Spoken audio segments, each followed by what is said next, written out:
नमस्कार दोस्तों, मैं देवेंद्र झा आपके अपने YouTube channel UP triple SC coaching में एक बार फिर से स्वागत करता हूं। दोस्तों, प्रतिशत यानी कि परसेंटेज का ये हमारा पार्ट 5 है। इससे पहले मैं आपको 4 पार्ट दे चुका हूं।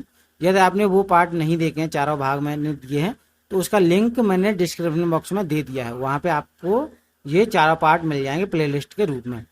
उन पार्ट और चारों पार्टों में मैंने प्रतिशत कमी या वृद्धि पर आधारित, क्षेत्रफल आयतन पर आधारित, आय और व्यय पर आधारित, चुनाव पर आधारित, जनसंख्या पर आधारित और मिश्रण पर आधारित प्रश्नों को कराया है। आज के इस लेक्चर में हम बात करने वाले हैं परीक्षा में फेल या पास होने वाले प्रश्नों पे। ठीक है, तो आप इस लेक्चर के अंत तक अवश्य बने रहेंगे क्योंकि आपको एग्जाम क्रैक करना है, तो ऐसे प्रश्न आने चाहिए। और इसके बाद हमारा एक और पार्ट आएगा जिसमें हम संख्याओं पर आधारित और विविध प्रकार के प्रश्नों को देखेंगे। चलिए आगे बढ़ते हैं हम प्रश्नों की तरफ। यदि आप निम्न में से किसी भी एग्जाम की तैयारी कर रहे हैं तो आप हमारे चैनल को सब्सक्राइब अवश्य कर लीजिएगा। UP police, UP triple SC, railway, SSC, Uttar Pradesh के सभी एग्जाम के लिए हमारा चैनल महत्वपूर्ण कॉन्सेप्ट आपको देता रहता है, वो भी फ्री देता है। ठीक है, और ये इसका आपको कोई भी चार्ज नहीं देना होता है। चलिए हम प्रश्न की तरफ बढ़ते हैं। पहला प्रश्न है, यहाँ पे पूछा गया है, एक परीक्षा में परीक्षार्थियों के 52% अंग्रेजी में अनुत्तीर्ण हुए और 42% गणित में। तदनुसार ये दोनों विषयों में 17% अनुत्तीर्ण रहे हों, तो उन दोनों विषयों में उत्तीर्ण परीक्षार्थियों का प्रतिशत कितना है। यहाँ पर ये दोनों नहीं है, ये दोनों है। ठीक है, ये दोनों। देखिए, हम बहुत ही शॉर्ट अप्रोच के द्वारा, आरेखों के द्वारा इस प्रश्न को सॉल्व करेंगे और आपको यहाँ पे कोई भी डाउट नहीं होना चाहिए इस तरीके में। तो देखिए, अंग्रेजी में 52%, तो हमारा एक आरेख है इंग्लिश वाला, ये 52% है। ठीक है, ये 52% है, तो ये मैंने बाहर लिखना है। ठीक है, इधर है ये मैथ का, यहाँ पे 42% है, आपको ये दोनों बाहर लिखने हैं। यदि दोनों विषयों में 17% अनुत्तीर्ण, ये भी अनुत्तीर्ण वाले हैं, फेल वाले, ये भी फेल वाले हैं, और बीच में कितना आएगा हमारा 17%, ये भी फेल वाला है। ठीक है, 52 में से 17 घटाए हमने, तो यहाँ पे कितना बचेगा इस जगह पे, तो यहाँ पे आएगा 52 में 17 तो 35%। ठीक है, और 42 में 17 तो यहाँ पे कितना आएगा 25%। ये आ गया। अब ये तीनों हमारे पास फेल वाले हैं, तीनों फेल वाले हैं, तो 35 और 25 कितने हुए 60 और 17 77, यानी 77%। तो ये फेल हो गए भाई। तो पास कितने हुए होंगे भाई, तो पास हुए होंगे 77 में से, सॉरी 100 में से 77 को हमें लेस करना है, क्योंकि कुल विद्यार्थी अपने आप में 100% होते हैं। 100 में से 77 गए तो कितने बचे 23, यानी 23% विद्यार्थी पास हुए थे। तो आपको कौन सा विकल्प टिक करना है, ए विकल्प टिक करना है। तो दोस्तों, मैं आशा करता हूं ये वाला प्रश्न आपके बहुत अच्छे समझ में आ चुका होगा। चलिए आगे अगले प्रश्न की तरफ बढ़ते हैं। ये प्रश्न दिया है, बहुत ही अच्छा प्रश्न है, ध्यान से देखिएगा।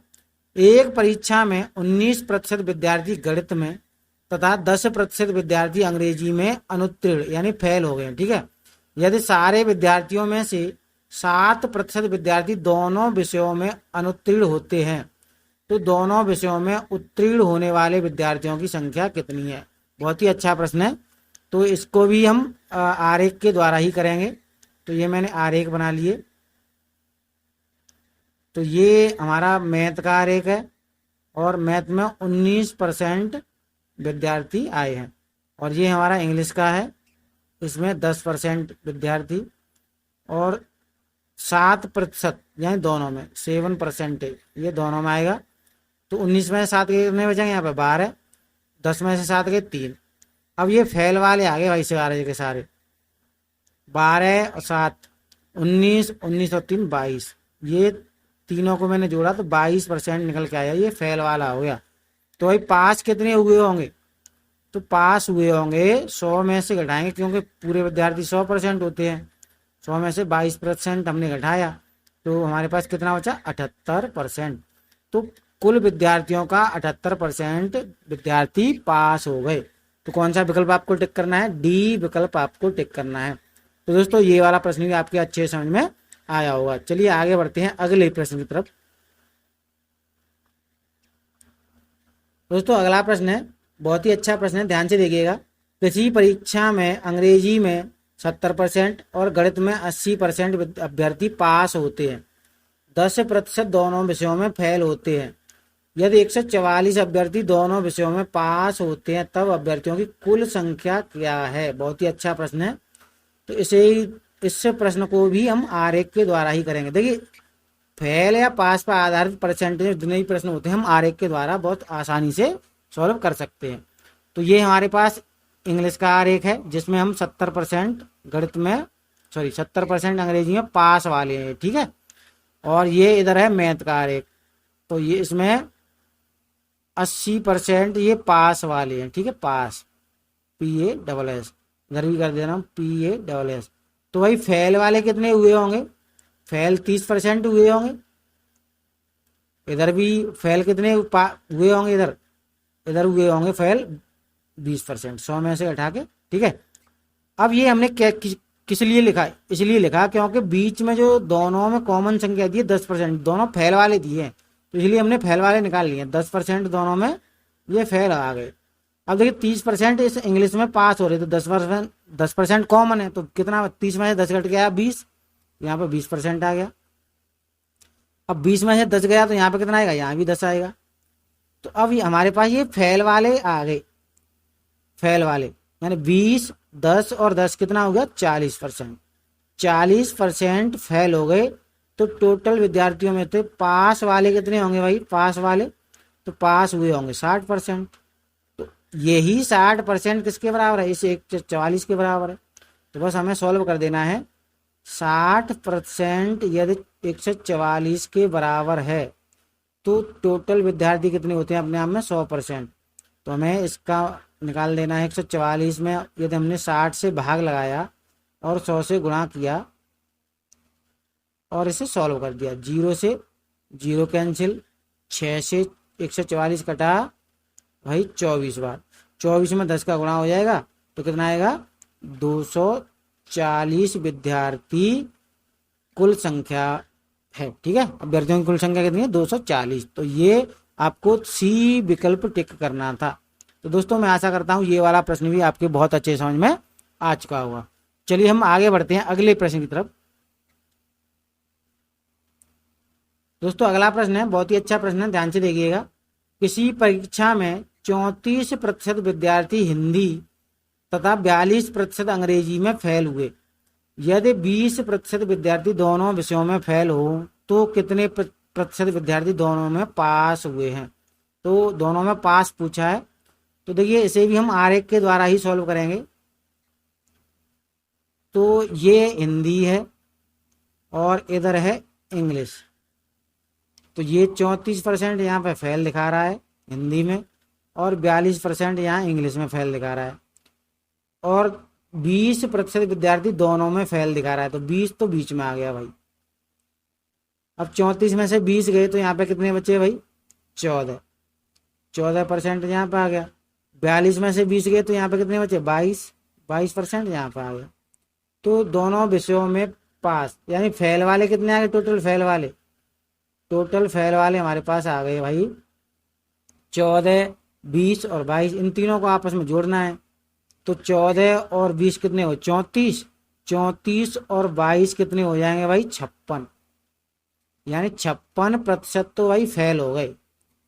तो पास कितने हुए होंगे टोटल में से? पास हुए होंगे 100 में से 56 घटाएंगे तो 44। तो 44% पास हुए होंगे। तो आपको कौन सा विकल्प टिक करना है? डी विकल्प टिक करना है। तो दोस्तों मैं आशा करता हूं ये वाला प्रश्न भी आपको बहुत अच्छे समझ में आ चुका होगा। चलिए आगे बढ़ते हैं अगले प्रश्न की तरफ। तो दोस्तों अगला प्रश्न कहता है, बहुत ही अच्छा प्रश्न है, ध्यान से देखिएगा। एक सर्वे में 30% लोगों के पास सेलुलर फोन पाया गया और 25% लोगों के पास पर्सनल कंप्यूटर पाया गया। यदि 25% लोगों के पास सेलुलर फोन और पर्सनल कंप्यूटर दोनों हैं, तो लोगों का वह प्रतिशत जिनके पास सेलुलर फोन या पर्सनल कंप्यूटर दोनों हैं कितना होगा? तो देखिए हमने आरेख बनाया। तो ये देखिए सेलुलर फोन, यानी सेलुलर फोन, ये CP कर दिया मैंने, ठीक है। तो यहाँ पे कितना? 30% यहाँ पे दिया है। और पर्सनल कंप्यूटर यानी पीसी, पीसी दिया है कितना 75%, 75%। और 25% लोगों के पास सेलुलर फोन और पर्सनल, 25 के पास दोनों है, यानी कॉमन संख्या कितनी बनेगी 25, 25%। ये 25% यहाँ पे आ गया। अब 30 में से 25 घटाए तो यहाँ पे कितने बचेंगे 5%। 75 में से 25 घटाए तो यहाँ पे कितने बचेंगे 50%। ठीक है। अब देखिए आपको ये दिमाग में आ रहा होगा कि ये घटाते क्यों हैं। इसलिए घटाते हैं कि देखिए ये सेलुलर फोन वाला ये हमारा आरेख है, ये वाला आरेख, तो इसमें टोटल मिला के संख्या हमारी 30 होनी चाहिए। तो 25 ये कॉमन वाली, 5 ये 30 होगी। और ये पीसी वाला जो हमारा आरेख है ये वाला, इसमें टोटल संख्या हमारी 75 होनी चाहिए। तो 25 ये है 50 ये, ठीक है, इसलिए हम घटाते हैं इसमें से। और जिनके पास सेलुलर फोन या पर्सनल कंप्यूटर दोनों होंगे ये पूछा है। तो देखिए दोनों वाले तो ये हो गए 25%, और अलग अलग पूछा है तो तीनों को जोड़ दें बस। तो तीनों को जोड़ेंगे तो 5 + 25 + 50। अब तीनों जोड़े क्यों हमने, इसलिए जोड़े क्योंकि उसने पूछा है ऐसे लोगों का प्रतिशत जिनके पास सेलुलर फोन या पर्सनल कंप्यूटर या दोनों। तो तीनों को ऐड करना, ये 5% आ गया, ये 25% आ गया, 50%। तीनों को ऐड किया मैंने, 75 5 80, यानी 80% ऐसे लोग हैं जिनके पास दोनों यानी एक अथवा दोनों चीजें हैं। तो कौन सा विकल्प आपको टिक करना है, बी विकल्प आपको टिक करना है। तो दोस्तों मैं आशा करता हूं ये वाला प्रश्न भी आपके अच्छे से समझ में आया होगा। चलिए हम आगे बढ़ते हैं अगले प्रश्न की तरफ। चलिए दोस्तों ये प्रश्न आपके स्क्रीन पर दिखाई दे रहा है। एक परीक्षा में अधिकतम अंकों के 20% अंक प्राप्त करने वाला छात्र 5 अंकों से अनुत्तीर्ण हो गया, यानी 20% अंक आए उसके अधिकतम अंकों के और 5 अंकों से वो फिर भी फेल हो गया।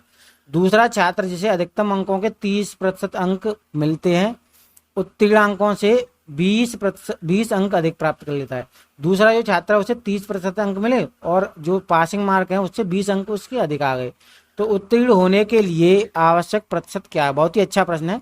देखिए कोई पहला लड़का है, इसने 20% अंक हासिल किए भाई, ठीक है, और ये 5 अंकों से क्या हो गया फेल हो गया भाई, 5 अंक इसके कम रह गए, 5 अंकों से फेल। अब कोई दूसरा छात्र है, इसके दूसरे छात्र के 30% अंक आए, 30%, ठीक है 30%। अब ये पासिंग मार्क से 20 अंक ज्यादा ले आया, तो ये 20 अंक इसके ज्यादा हो गए, ये पास हुआ है भाई। अब यहां पे हमें क्या करना है, ये परसेंटेज का तो हमें अंतर लेना है, परसेंटेज जो होती है इसका हमें अंतर लेना है, और जो अंक होते हैं इनका हमें योग करना होता है और दोनों को बराबर कर देता है। तो यहाँ पर अंतर कितना आएगा 10% का, और इन दोनों का योग कितना आएगा, इन दोनों का योग आएगा भाई 25%, 25 अंक, ठीक है अंक। अब 25 अंक 10% के बराबर है बस। अब यहाँ पर उसने पूछा है तो उत्तीर्ण होने के लिए आवश्यक प्रतिशत क्या है। देखिए 20% तो आते ही हैं, और कितने अंक 5%, यानी यहाँ पे हम करें 25 अंक बराबर होते हैं 10% के, 25 अंक बराबर हैं 10% के। देखिए मैं आपको समझाते हुए करा रहा हूं, तो हमें केवल इस 5 अंक के बराबर पता चल जाए। तो 5 अंक कितने के बराबर होंगे, 5 अंक हो जाएंगे, इसे सॉल्व करेंगे तो 10/25 × 5, यहाँ पे इसे सॉल्व करेंगे तो देखिए ये हो जाएगा 2 बार कट जाएगा, यानी 2% आ जाएगा, क्योंकि 10 का गुणा 5 माने 50 हो जाएगा, 25 से कटेगा 2 बार, तो 2%, यानी 20% अंक तो वो ले आया, और 5 अंक कितने के बराबर होंगे, ये 2% के बराबर। तो कुल मिला के कितने हो जाएंगे उसके 22% पासिंग मार्क हैं भाई, ठीक है 22% उसे नंबर लाने हैं। तो कौन सा विकल्प आपको टिक करना है, सी विकल्प आपको टिक करना है। तो दोस्तों ये प्रश्न भी आपके बहुत अच्छे समझ में आया होगा। चलिए आगे बढ़ते हैं अगले प्रश्न की तरफ। अगला प्रश्न है दोस्तों आपके स्क्रीन पे, प्रत्येक प्रश्न 1 अंक वाले 80 प्रश्नों की एक परीक्षा में अर्पिता पहले 40 अंकों के 65% सही उत्तर देती है। पूरी परीक्षा में 75% अंक लाने के लिए शेष 40 में से कितने प्रतिशत सही उत्तर देने होंगे। बहुत ही अच्छा प्रश्न है, वेरी वेरी इंपॉर्टेंट प्रश्न है एग्जाम लेवल का, तो ध्यान से देखिएगा। तो देखिए 80%, 80 अंक है, 80 प्रश्न है और प्रत्येक के लिए 1 अंक मिल रहा है, तो कितने अंक हो जाएंगे, 80 अंक। और पूरी परीक्षा में से 75% अंक पाने हैं, ये 80 हो जाएगा। तो 80 का 75% हमने निकाला, 80 का 75%,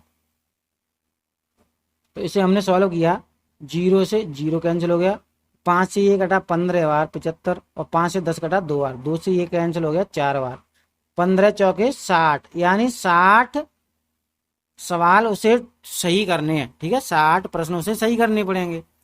उसने आगे बोला है पहले 40 प्रश्नों में 65%, यानी पहले 40 में उसे 65% अंक मिले। ठीक है, इसे सॉल्व किया मैंने। 5 से कटा 13 बार और ये 5 से कटा 2 बार, 2 से ये कटे जाएगा 4, 2 बार, 13 दूनी 26, यानी पहले 40 में उसने 26 प्रश्न सही कर दिए। ठीक है, तो अब बचे भाई उसके पास 40, उसे टोटल कितने सही करने हैं, उसे टोटल करनी है 60 प्रश्न। ठीक है, तो जब 60 में से यदि मैं 26 को घटाऊंगा तो मुझे कितना प्राप्त होगा, यहाँ पर देखिए 10 में से 6 गया 4 और 5 में से 2 गए 3, यानी 34 होते हैं। अभी उसने 26 प्रश्न सही कर दिए, 34 प्रश्नों से अभी और सही करने हैं, और ये 34 प्रश्न कितने में से करने हैं, 40 प्रश्नों में से, तो 40 पे निकाल देंगे हम, तो ये परसेंटेज इसका चेंज कर देंगे। 0 से 0 कैंसिल हो गया, 2 से कटा 2 बार, 2 से ये 5 बार कट जाएगा, और 2 से ये कैंसिल हो जाएगा कितने बार, 2 से कैंसिल हो जाएगा 17 बार, यहाँ पर 17 आएगा। 17 को 5 में कर देंगे तो कितना हो जाएगा, 85%। तो यहाँ पर देखिए 85% बाई डिफॉल्ट, यहाँ पर एक भी ऑप्शन नहीं है, तो ई ऑप्शन हो जाएगा नन ऑफ दीज, या 85% कर लें हम, 85%। तो कौन सा विकल्प हमें टिक करना है, ई विकल्प आपको टिक करना है, क्योंकि अगले 40 में उसे 85% अंक सही करने होंगे। तो ये बहुत ही अच्छा प्रश्न था, एग्जाम लेवल का प्रश्न था, तो मैं आशा करता हूँ ये प्रश्न आपके समझ में आ गया होगा। चलिए आगे बढ़ते हैं अगले प्रश्न की तरफ। दोस्तों अगला प्रश्न आपके स्क्रीन पर दिखाई दे रहा है, राजीव को किसी परीक्षा में 20% अंक मिले, वह 24 अंकों से अनुत्तीर्ण हो गया। तो ये हमारे पास एक राजीव है, ठीक है, इसे 20% अंक मिले हैं और ये 24 अंकों से ये फेल हो गया है भाई। ठीक है, इसके कम रह गए 24 अंक। एक और व्यक्ति हमारे पास अरविंद को 45% अंक मिले और वह 26 अंक से उत्तीर्ण हो गया। तो ये है अरविंद, इसे मिले हैं भाई 45% अंक, और ये कितने अंकों से उत्तीर्ण हो गया है, 26 अंकों से। तो 26 नंबर इसके ज्यादा आए। तो मैंने क्या बताया था पिछले प्रश्न में कि परसेंटेज का हमें अंतर लेना होता है, तो अंतर कितना आएगा, यहाँ पे अंतर आएगा भाई 25 का, 25% का, और यहाँ पे इन दोनों का योग करना होता है, योग जो नंबर होते हैं उनका योग करना होता है। तो ये योग कितना हो गया भाई, 50 अंक। तो 1% बराबर कितने का आया, 1% बराबर आया 2 अंक के। अब यहाँ पे पूछा क्या है, तो परीक्षा में उत्तीर्ण होने के लिए कितने प्रतिशत अंक आवश्यक हैं। देखिए 20% तो वो ले आया था, 20% वो ले आया था, कितने अंकों से फेल हो गया था, 24 अंकों से। अब हमारे पास 2 अंक बराबर 1% है, तो 24 अंक बराबर कितने परसेंट बनेंगे भाई, इसका आधा हो जाएगा 12%। तो 12% हमें केवल क्या करना है, इस 20% में जोड़ना है। तो 20% तो पहले से है, 12% और जुड़ जाएगा, तो कितना हो जाएगा, ये हमारे पास 32% उसे अंक लाने हैं जिससे वो पास हो जाएगा। तो कौन सा विकल्प आपको टिक करना है, सी विकल्प आपको टिक करना है। तो दोस्तों मैं आशा करता हूं ये वाला प्रश्न भी आपके अच्छे समझ में आ चुका होगा। चलिए आगे बढ़ते हैं हम अगले प्रश्न की तरफ। दोस्तों अगला प्रश्न है, बहुत ही अच्छा प्रश्न है, ध्यान से देखिएगा। किसी परीक्षा में एक विद्यार्थी को 30% अंक मिले, तो कोई विद्यार्थी है, मैंने ए मान लिया, इसको 30% अंक मिले हैं भाई, ठीक है, और वह 12 अंकों से फेल हो गया, इसके 12 नंबर कम रह गए भाई पास में। पास होने में 12 नंबर कम रह गए, 12 अंक। अब एक अन्य विद्यार्थी, मैंने बी मान लिया, कोई विद्यार्थी बी है, इसे 40% अंक मिले, 40% अंक मिले, और तथा उसने पास होने के लिए न्यूनतम अंकों से 28 अंक, इसके 28 अंक अधिक आ गए भाई। तो पास होने के लिए नियत अंक, तो पिछला प्रश्न जो किया था ऐसा ही है सेम। तो यहाँ पे अंतर लेंगे, अंतर कितना आएगा, अंतर आएगा 10% का, और यहाँ पे इनका अंकों का योग करेंगे तो योग कितना हो जाएगा भाई, 40 अंक। ठीक है, तो 10% बराबर 40 अंक, तो 1% बराबर कितना हो जाएगा, 1% बराबर 4 अंक हो जाएगा। तो देखिए 30% पहला विद्यार्थी तो ले आया था, 12 अंक और लाने हैं, तो 12 अंकों के लिए इसका परसेंटेज कितना बनेगा, 12 अंक के लिए तो हमने 4 में 3 का मल्टीप्लाई किया, 12 आ गया, तो इधर भी 3 का मल्टीप्लाई करेंगे तो 3% यहाँ पर आ जाएगा। तो ये 3% और ऐड हो जाएंगे इस 30 में। ठीक है, तो कितना आ जाएगा, 30 और 3 कितना हो गया, 33, यानी 33%। अब 33% तो ये आ गया भाई। ठीक है, लेकिन उसने परसेंटेज में नहीं पूछा है, परसेंटेज में नहीं पूछा, उसने पूछा है अंकों में। ठीक है, तो 10% बराबर 40 अंक होते हैं, तो 33% बराबर हमें निकालना है, तो कितना हो जाएगा, 10 40 बट्टे 10 गुणा 33। ठीक है, ये हो गया। अब ये कट जाएगा भाई कितने बार, 4 बार, 4 का मल्टीप्लाई 33 में हो जाएगा, 4 तिया 12, 4 तिया 12, 1 13, यानी 132 अंक उसे लाने होंगे। ठीक है, पास होने के लिए उसे 132 अंक लाने होंगे। तो कौन सा विकल्प आपको टिक करना है, सी विकल्प आपको टिक करना है। तो दोस्तों मैं आशा करता हूं ये वाला प्रश्न भी आपके बहुत अच्छे समझ में आया होगा, और ये लेक्चर भी आपको बहुत पसंद आया होगा। यदि आपको ये लेक्चर बहुत पसंद आया हो तो जल्दी से लाइक कर दीजिएगा।